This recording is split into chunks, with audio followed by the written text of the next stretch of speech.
Eu tô me sentindo muito burro de ter entendido só depois de muito tempo o que o Stephen King realmente queria fazer com a saga da Torre Negra.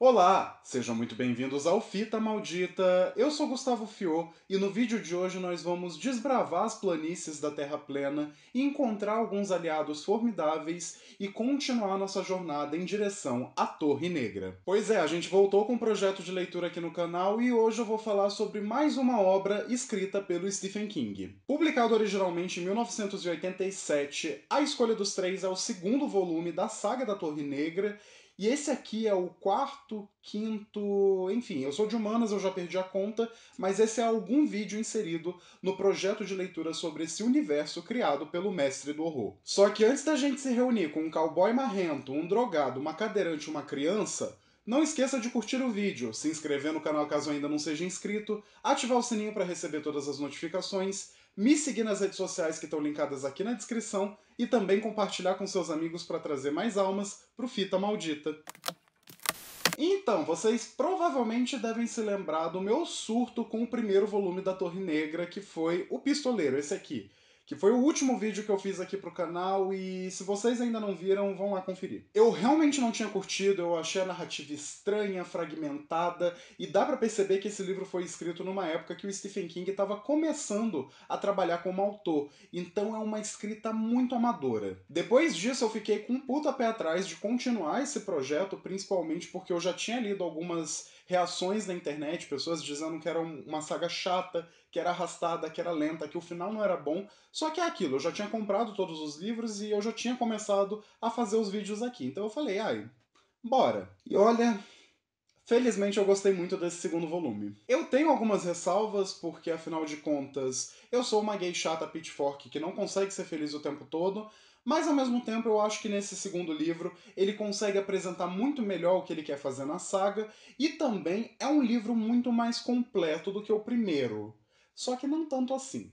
E eu vou explicar isso depois. Bom, esse segundo livro começa depois que o Roland encontrou o Homem de Preto lá no final de O Pistoleiro. Ele tá passando por uma bad porque o corpo dele tá muito doente, ele não sabe como se recuperar, e além disso, ele também tá preso em uma praia, rodeado por umas criaturas assustadoras chamadas lagostrosidades, que são, bem, lagostas monstruosidades. Eu acho que é autoexplicativo. De repente, se abrem alguns portais e ele precisa começar a sondar algumas pessoas para fazer parte do catete dele, que é basicamente o grupinho, a panelinha que vai ajudar ele em toda essa jornada pela Torre Negra.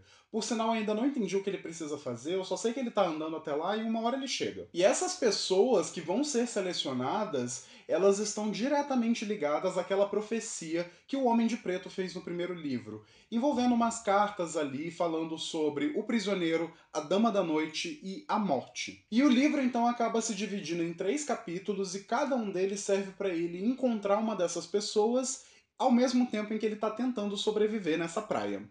E eu já adianto o seguinte, quando eu falo que A Escolha dos Três é um livro um pouco mais completo que O Pistoleiro, mas nem tanto assim, é porque eu percebi que a saga da Torre Negra não são 7 livros. Ao menos não livros independentes. Toda a história funciona como um grande livro único que o Stephen King foi escrevendo ao longo do tempo.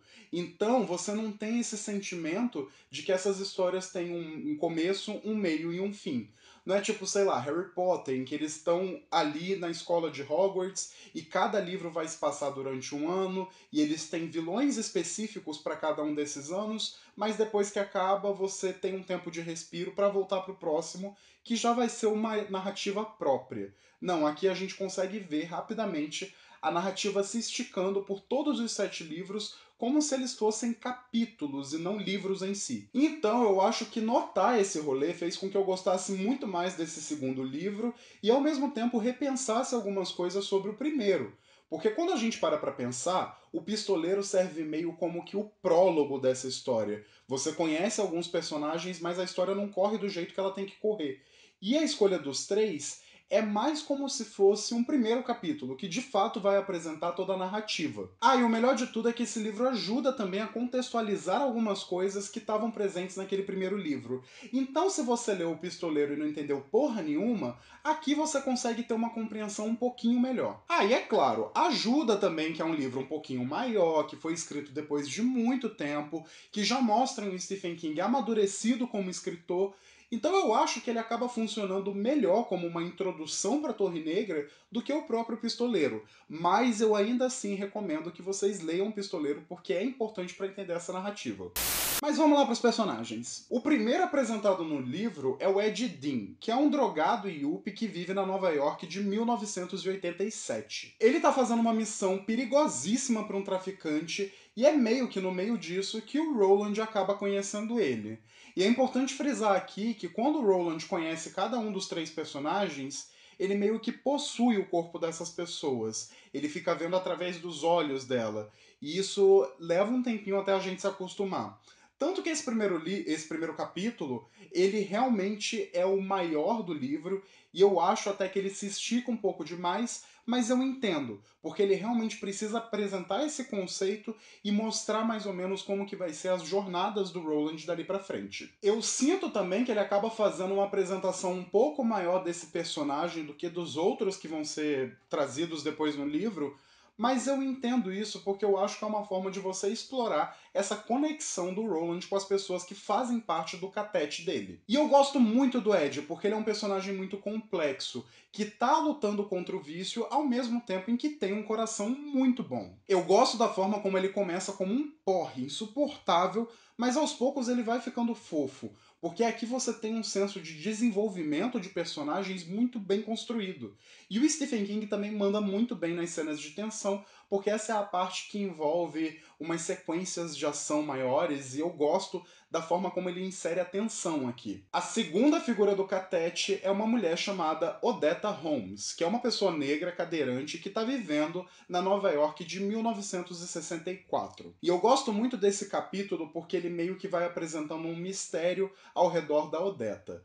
Basicamente, ela acaba mudando de personalidade com uma certa frequência, ela se transforma da água pro vinho, e uma hora ela é gentil, ela é fofa, ela é inteligente, e na outra ela vira boca suja, ela vira violenta, e ela vira muito briguenta, raivosa mesmo. E aí que tá, a gente descobre que ela sofreu um acidente quando ela era criança, e ela acabou desenvolvendo uma segunda personalidade, chamada Detta Walker. Eu gosto muito desse conceito e eu até acho que o capítulo poderia ser um pouquinho mais longo para explorar um pouco mais como que funcionam essas duas identidades.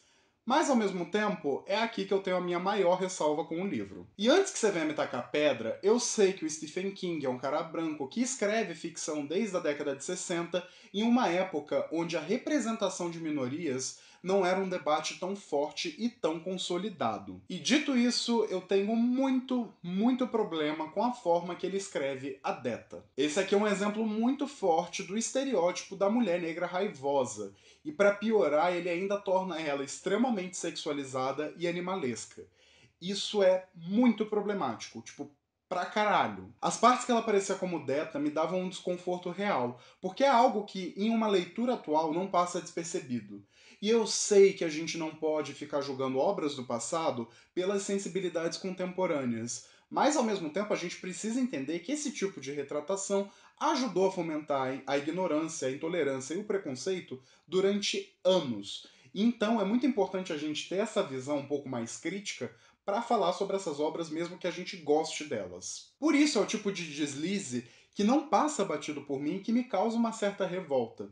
E é claro, eu não sou uma pessoa negra, então eu não tenho a vivência necessária para estar falando dessas questões.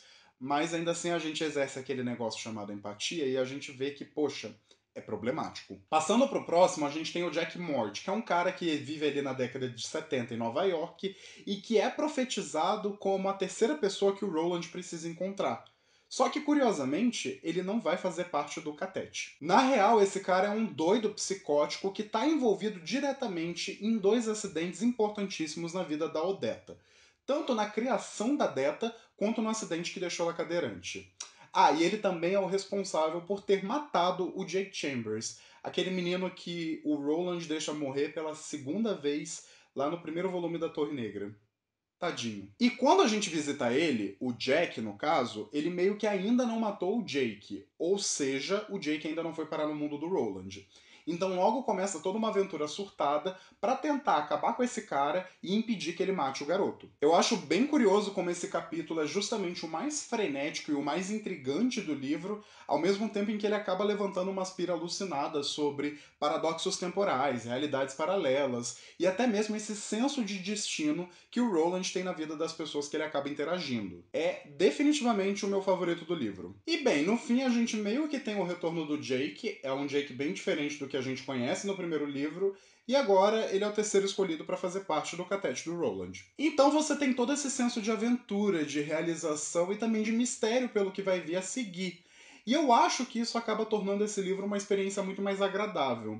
Ao mesmo tempo, o Roland também tá muito melhor aqui como personagem. Eu gosto que ele perde essa pose de machão brucutu sem sentimentos e acaba expondo uma certa fragilidade, uma certa vulnerabilidade que eu acho muito sensível. Ele se torna um personagem muito querido e eu sinto que a evolução dele vai continuar progredindo nos próximos livros. Então eu tô bem curioso para conhecer um pouco mais do Roland e ver as origens dele e qual que é a missão dele afinal na Torre Negra. E todo o capítulo do Jack Morty acaba trazendo algumas consequências bem interessantes também para Odetta, já que ela meio que se funde com a Detta e forma uma terceira personalidade chamada Susana, que meio que pega o melhor e o pior de cada uma dessas identidades. Eu gostei muito disso e eu acho que tem chance de ser algo muito bem trabalhado no futuro, mas eu preciso ver os próximos livros para saber como que o King vai lidar com essa questão de representação racial.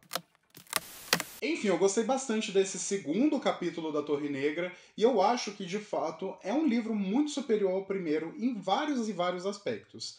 Na real, eu acho que em todos os aspectos ele é um livro melhor. Mas é aquilo que eu disse, vocês precisam entender que essa saga é como se fosse um livro gigante que foi dividido em várias partes, senão a experiência de leitura acaba ficando bem comprometida. E por mais que seja um livro cheio de ação e momentos explosivos, eu gosto de como ele acaba trabalhando a dinâmica entre esses personagens e acaba formando até mesmo um senso de família. Tem algumas coisinhas que eu não gosto, como por exemplo um romance que fica meio sugerido entre o Ed e a Odetta, Detta, Susana, mas é mais porque eu sou bicha e eu queria ver o Roland dando uns pega no Ed. Eu tô bem empolgado para ler o resto da Torre Negra e depois de ter ficado meio desconfiado com aquele primeiro volume, eu acho que agora vai. Eu tô particularmente muito interessado nesse terceiro volume que vem a seguir, porque na capa tem um trem malvadão. Enfim, esse foi o vídeo, eu espero que vocês tenham gostado, e me diz aí também nos comentários se vocês já leram A Escolha dos Três, se vocês gostaram, ou se vocês já estão numa parte mais avançada do projeto de leitura da Torre Negra. E lembrando também que no final desse mês ainda, a gente vai ter o vídeo sobre o terceiro volume, esse aqui que eu tava mostrando, que é o As Terras Devastadas.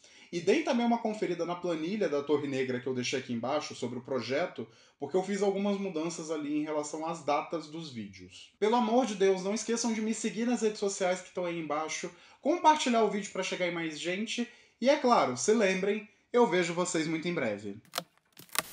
A pior coisa é que toda a história da Torre Negra acaba se passando num universo diferente do nosso, que o Roland chama de Terra Plena. Só que toda vez que eu tô lendo, parece que tá escrito Terra Plana, e eu fico só tipo, Stephen King, não!